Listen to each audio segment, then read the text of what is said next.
दोस्तों नमस्कार, मैं हूं भरत उड़ा और आज आपके सामने एक नया सब्जेक्ट लेकर के आया हूं कि गोगामेडी के जो भक्त आते हैं वो केसरिया वस्त्र पहन के ही क्यों आते हैं। इसके बारे में मैं आपकी पूरा खुलासा करूंगा, उसके पीछे क्या इतिहास है, क्या परंपरा है।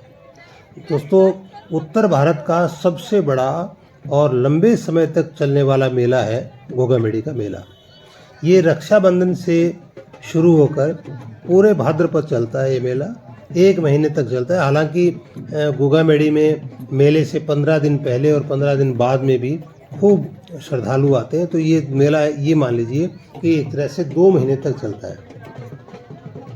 साथियों, कभी यह मेला पशु मेले के नाम से मशहूर था, लेकिन आजकल यह बागड़ धाम के नाम से प्रसिद्ध है।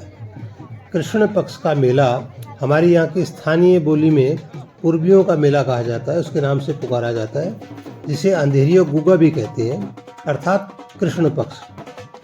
पूर्वीय मतलब पूर्व दिशा की तरफ से आने वाले भगत। इसमें अधिकतर उत्तर प्रदेश, दिल्ली, बिहार, मध्य प्रदेश यहाँ के श्रद्धालु ज़्यादा होते हैं और बहुसंख्यक जो हैं वो उत्तर प्रदेश के ही भक्त होते हैं। शुक्ल पक्ष का मेला जो है उसको यहाँ की स्थानीय बोली में चैननियों गुगो कहा जाता है, जिसमें पंजाब, हरियाणा और राजस्थान के श्रद्धालु आते हैं। पूर्व दिशा अर्थात उत्तर प्रदेश से आने वाले अधिकांश श्रद्धालु आप देख रहे हो कि केसरिया या पीला वस्त्र पहन करके आते हैं। बच्चे, बूढ़े, जवान, औरतें सब केसरिया वस्त्र पहन के आते हैं और इस वक्त ऐसा लगता है जैसे संपूर्ण जो मेला है वो एकदम से केसरिया ही केसरिया हो गया है।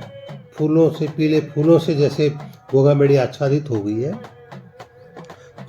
साथियों, यहाँ पर ये जिज्ञासा होना स्वाभाविक है कि आखिर ये लोग पीले वस्त्र पहनकर क्यों आते हैं।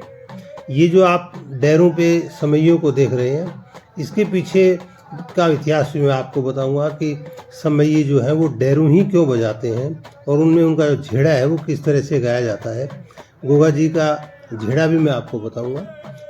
तो पहले आप पीले वस्त्रों का रहस्य जान लीजिए। इसके पीछे एक इतिहास है, एक लंबी परंपरा है।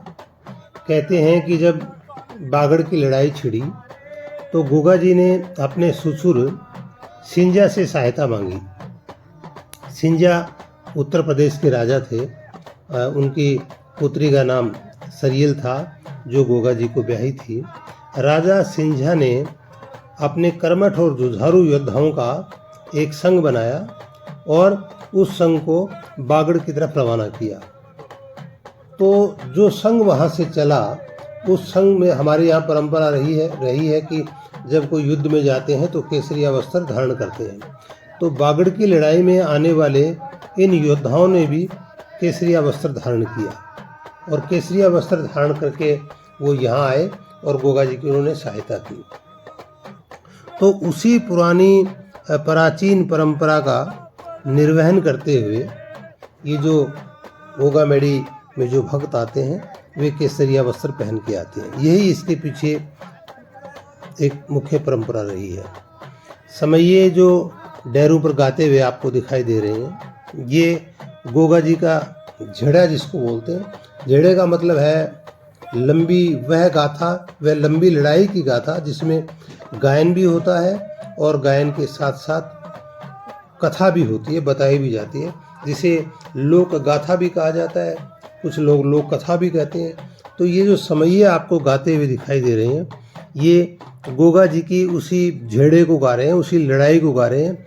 यहाँ इसको बागड़ धाम कहते हैं। कुछ एक चीज़ें आपने कभी देखी होगी, बागड़ की लड़ाई भी कहते हैं।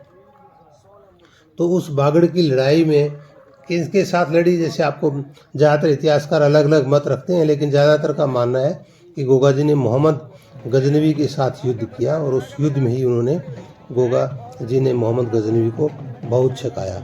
तो उस परंपरा का निर्वहन करने के कारण सारे के सारे जो भक्त हैं वो केसरिया वस्त्र पहन के आते हैं। अब ये आप देख रहे हैं ज़्यादातर, हालांकि मुझे बहुत ज़्यादा इतने लोग नहीं मिले क्योंकि 8वीं 9वीं और इस टाइम जो है वो बहुत ज़्यादा पीले वस्त्र पहन के आते हैं, लेकिन उस वक्त भीड़ बहुत होती है और स्थानीय लोग हैं उस भीड़ में जाने से कतराते हैं इतनी भीड़ में।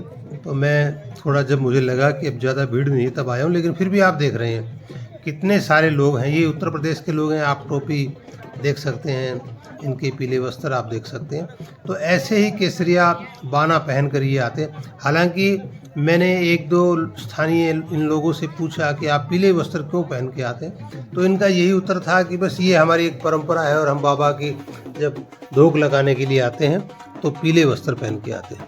लेकिन साथियों, इसके पीछे जो मूल जो कारण है पीले वस्त्रों का, वो यही है कि वो गोगा जी के युद्ध में सहायता करने वाले उनके साथी रहे, उनके सहयोगी रहे हैं।